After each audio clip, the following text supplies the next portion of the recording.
Hi everyone, so this is lesson 5 in your remote learning. We're still carrying on with Christmas Carol, so you'll have just done the Ghost of Christmas Past description, and now we're moving on to Scrooge's encounters that he has with the Ghost of Christmas Past in stave 2. Okay, so we're looking at how Dickens presents his encounters and what impact they have on him and his change. Okay. So at this point in the novella, Scrooge has just met the first ghost who has come to show him his past. The ghost shows how his childhood up to his early adulthood has transformed him into the cruel, cold-hearted character he's now presented as. Okay, so me and Miss Wan are going to look at a quote together, and then we're going to look at a couple individually as well. Okay, so this is the first quote that we're going to look at. This is when Scrooge sees his childhood when he is like at a boarding school and he's on his own for Christmas when everyone else has gone home to spend time with their family over the holidays. Okay, so this is a quote that we're going to look at. They went, the ghost and Scrooge, across the hall to a door at the back of the house. It opened before them and disclosed a long, bare, melancholy room, made barer still by lines of plain deal forms and desks. At one of these, a lonely boy was reading near a feeble fire, and Scrooge sat down upon a form and wept to see his poor forgotten self as he had used to be. You want to start with? Yeah, I think this encounter is quite important because at this point of the novella, he's presented as a very dislikable character. We don't really understand anything about Scrooge's past, and I think part of it is to understand why it's important for him to transform and actually, at some level, to pity or sympathise with Scrooge. So I think going back to his childhood, we can understand. I don't know if I've spoken about this with my class, but we are all born with a blank slate, aren't we? And our experiences in early childhood can shape how we transform. It's not necessarily all genetic. And so when we see Scrooge at school, and that the fact that we look at the fact that he's a lonely boy that was reading near a feeble fire. We look at the adjective lonely. We know that he's not somebody that's surrounded by friends or family. And again, we start to understand that the reason why he may have become a cruel person that doesn't care for others is that because he's never learned love.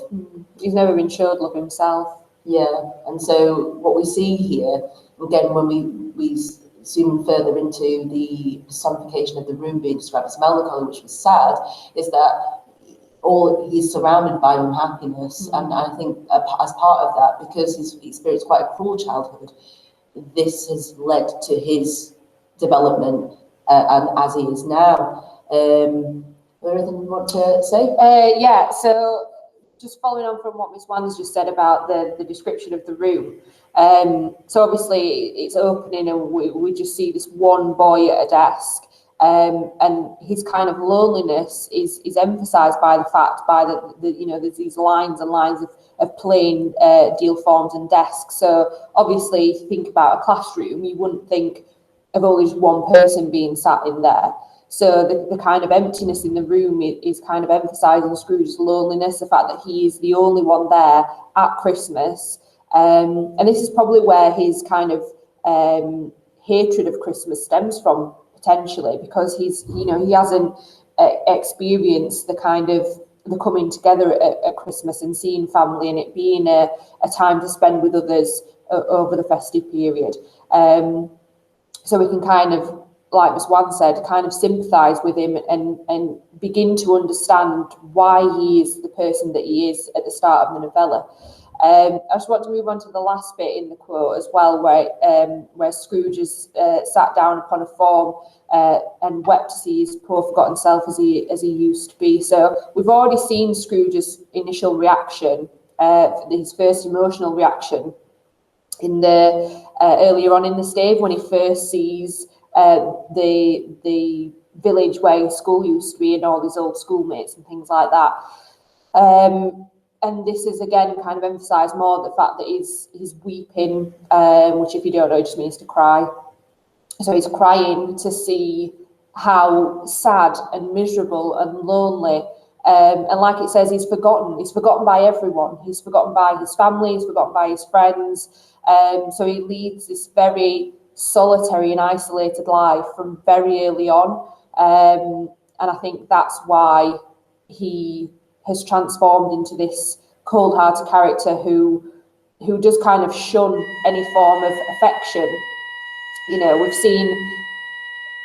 we've seen earlier on in stave 1 where he shuns the love of his nephew when he doesn't want to go and visit them on Christmas Day. He prefers an isolated life, probably because that's what he's used to. And the last thing that I want to focus on is this idea of the fire. And I think we've talked about this in previous lessons. So the fire and the fireplace is a huge motif that's used by Dickens all the way throughout the novella. So we've seen in stave 1 where Scrooge's counting house has a very small fire, Bob Cratchit's fire is very small, and that represents the kind of lack of warmth and love in Scrooge. And again, even here in his childhood, he's sat reading near a feeble fire. Now, feeble means weak. It can also be interpreted as something quite small. So it's kind of insignificant, really. And the fact that even as a child, the fire that he was sat near was feeble and weak and small, again, represents that lack of love and warmth that he is shown during his childhood. But again, when we've looked at things like the hard and sharp as flint's used to ignite a fire, the potential is still there in Scrooge to transform into a more warm-hearted character. I think perhaps this is the idea, isn't it? Like our experiences are important to us, and maybe to consider how we treat others. Yeah. Because if Scrooge was treated more kindly, I think the idea of that fire being feeble is quite interesting, because it can go either way with Scrooge. He could have, like we said, ignited the fire further if he was shown love, and then we wouldn't have the Scrooge that we have now. But if it's not, then it will eventually dissipate, and that's something that the fire is used as a metaphor for warmth there. So yeah, I guess that's covered, I think, really. Yeah. Okay, so we're going to go on to the next quote. So the next encounter that the Ghost of Christmas Past shows Scrooge is Fezziwig. So Fezziwig is Scrooge's old boss, and he was apprentice there at Fezziwig's. So Fezziwig is very much like Scrooge is now. So he's a businessman. He has employees and such, but his description and his treatment of others, his employees, and not just his employees, other people in the community, is very different to how Scrooge conducts himself in regards to his business. And I think Fezziwig is used as like a symbol of how Scrooge could be if he wanted to be. So it's the type of boss, the type of businessman he could be. So we'll go into the quote then. So a positive light appeared to issue from Fezziwig's calves. They shone in every part of the dance like moons. So if you can remember, when Scrooge goes to see Fezziwig in his past, they're having like a Christmas Eve party. And it's a party not for just the employees, but people in the community. And this is when Scrooge and Belle first meet as well, which Miss Wan's going to go into a little bit more detail on in a second. So Fezziwig is this kind of epitome of positivity. He's a real symbol of positivity, as we can see from the adjectives used. So positive light appeared to issue from Fezziwig's calves. So we've already talked about this idea of light earlier on in the remote learning videos. So it's this idea of light kind of shining through the darkness or even blindness. So it's kind of that Scrooge is being enlightened and there's this idea of clarity, that Scrooge is gaining clarity as to not just how he could be, but is kind of reflecting on his past, how he treats others. There's a bit later on when he says that he seems uneasy in his mind, and he says to the ghost that he would like to say a word or two to my clerk. So he's regretting, he's reflecting on how he's treated his nephew and Bob in stave 1. So we can see that he's gaining some clarity as to, his kind of misgivings almost. Okay, and then the next bit, so the simile to end the quote, they shone in every part of moonlight, the dance like moons. So it is this idea of kind of being jovial and jolly and kind of enjoying Christmas. You could even argue that Fezziwig is kind of symbolising the Christmas spirit and enjoying Christmas, as opposed to what Scrooge thinks. But more importantly, that use of the noun moon is, obviously it's got connotations of light and things like that, but also the phases of the moon. So if you think, like a crescent moon, a half moon, a full moon, it goes through stages. It can symbolise immortality, it can symbolise eternity, enlightenment, or the dark side of nature. So if we just go through these kind of individually, so immortality, obviously Scrooge will die eventually, but I think it's suggested that if he changes, that he will be immortalised in a different way. People won't view him in the way that they've viewed him for the majority of his life, which we can see as we go throughout the novella, particularly in stave 5 when he becomes like a second father to Tiny Tim. So if he doesn't change, he'll be immortalised as this, horrible, cold-hearted character, or it can be the opposite, and he's immortalised as someone who was very giving, very lovable, very charitable. Eternity, again, this idea of something lasting. So again, maybe that's Scrooge's reputation and people's views on him. Enlightenment, I've already talked about. So Scrooge has been enlightened to the fact that this is the kind of boss that he could be, and the kind of boss that Bob Cratchit wants him to be. And then we've got the dark side of nature. So again, it's this idea of it can go one way or the other for Scrooge. If he does learn and he does change, then enlightenment will come and everything will be more positive. But if he doesn't change, then it's this darkness that continues with him through to his eventual death, if he doesn't change. Is there anything that you can add to that? Not in terms of the words that you've accidentally analysed, but I was just thinking about in terms of if you had Fezziwig, how could you use him in a question? And I think we could look at this idea of if you had to talk about the theme of maybe generosity, and you could look at Fezziwig, because a lot of the time we need to sort of be a bit more sort of tentative when we say Scrooge is a construct of the upper class Victorian gentleman. He is a construct of the upper class, but not all, because there were certain Victorian people who were philanthropic across that period of time. So I think this looks at sort of enlightening Scrooge that you do have a choice to behave how you want towards others. So I think that's something to note. So if you had a question like that, you could compare Fezziwig to what we said earlier about how Scrooge chooses to treat Bob Cratchit. He's in a dismal little cell with a little fire, and the presentation of Scrooge. So it's about starting to make those connections as you're moving across the novella, and this legacy that Miss Harrison talks about with they shot at every part of the dance like moons, and this idea of how is Scrooge going to be immortalised.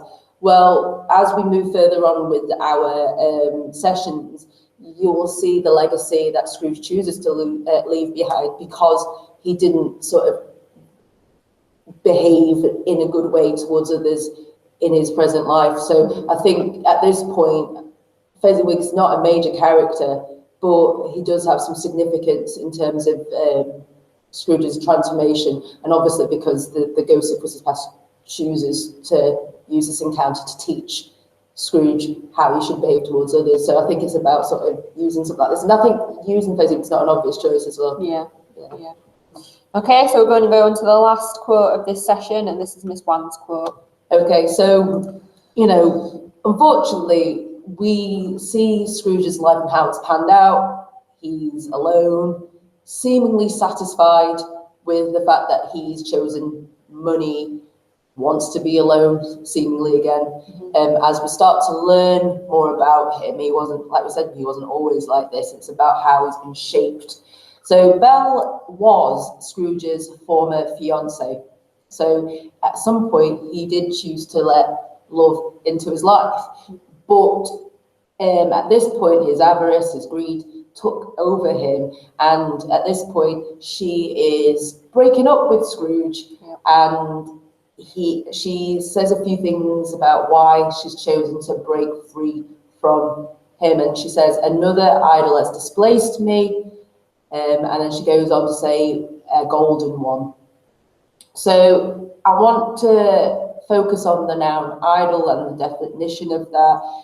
It can go two ways. You could say that an idol is usually something that's a representative of God, it's a figure of worship that someone, I guess, serves, or it is someone that is to be admired. So, at one point, Belle was Scrooge's object of affection, and it could also link to what Scrooge chooses to focus and obsess his life over. So if we look further on to what idol has displaced Belle, she uses the line, a golden one. A golden one is a metaphor for money. So Scrooge has now become devoted to making money to such an extent that it's almost become like his version of a deity, like a god, hasn't it? And it's the thing that Scrooge has set his primary affections on. So as he chooses to go down this sort of worship, I guess, trajectory, you start to see that this choice that he's made has resulted in him becoming lonely, because he's broken up with somebody that could have shown him that love and affection, ignited that feeble fire, kept it going, so to speak. Furthermore, we look at this verb of displaced, and it's this idea of something that's been removed from its position of authority. So she's no longer the primary person that's important, it's the money that's become important. So that's my first sort of explanation that I would want you guys to think about if you had to write about Scrooge's transformation. It's at sort of this point where it's been triggered, hasn't it, from him having the potential to sort of, become a better person, and then that sort of tipping point where he becomes the person he is now, quite callous and quite cruel. So I also think that Dickens purposefully uses the metaphor of golden because it is an allusion to a religious allusion. So the couple of things that I've read up on, he said it's an allusion to the Old Testament. So the Israelites were charged not to make any graven image or idol, but they melted their own jewelry to form a golden calf to worship. Okay, and this links to when the New Testament was formed, and Jesus says you cannot serve God and money. And the golden one is that metaphor and allusion to that, because Scrooge has taken that choice to serve only money, and that's become quite almost, when we look at the idea of money, it can link to the sin of greed, and and that's finally sort of that point where he has changed from potentially being a good man to what he is now. So I don't know if you've got anything to add to that. I mean, the other thing I was just kind of following on from your the use of that verb displace. So another definition that I found is move something from its proper or usual position. So the fact that I think you could kind of go into Dickens' message here that he's kind of condemning Scrooge for moving something or someone in this case from its proper or usual position. So if you kind of look at this idea that it's what Scrooge is kind of prioritizing is unusual. So he's kind of almost presented as something, if you kind of wanting those higher levels and kind of wanting to develop your answer a little bit more, is Scrooge presented as someone strange and odd and dislikable because he is prioritizing something that shouldn't be prioritized, which arguably is why we showed characters like the Cratchits, who are presented in a much more positive way because they don't value something that would be considered unusual or improper. So I think Dickens is kind of highlighting that love conquers all. Love should be the priority. Yeah, and I think that's a nice sort of reference, because if we look at later on at post breakup, he's also taken to Belle's life, and she has a family, she has a husband, and it's really difficult for Scrooge to see, because, you know, if we, like we said, the idea of priority, he should have maybe looked at prioritizing sort of the God and also what God embodies, which is love. And this idea that he chosen to not do that, you could talk about this idea of regret. Yeah, absolutely. So I think these encounters here are difficult for Scrooge to watch, and this is why he tries to sort of suppress the cat, doesn't he? He tries to sort of the light on the Ghost of Christmas Past. He doesn't want to face reality. He doesn't want to face up to the decisions that he's made and where they've led him. And I think that's why the Ghost of Christmas Past isn't enough for Scrooge to fully transform, but it's the starting point, I think, and that's why you've got the development of him seeing, being visited by the Ghost of Christmas Present and the Ghost of Christmas Yet to Come. Yeah. All right, guys. So I hope that's useful, and we'll see you next time.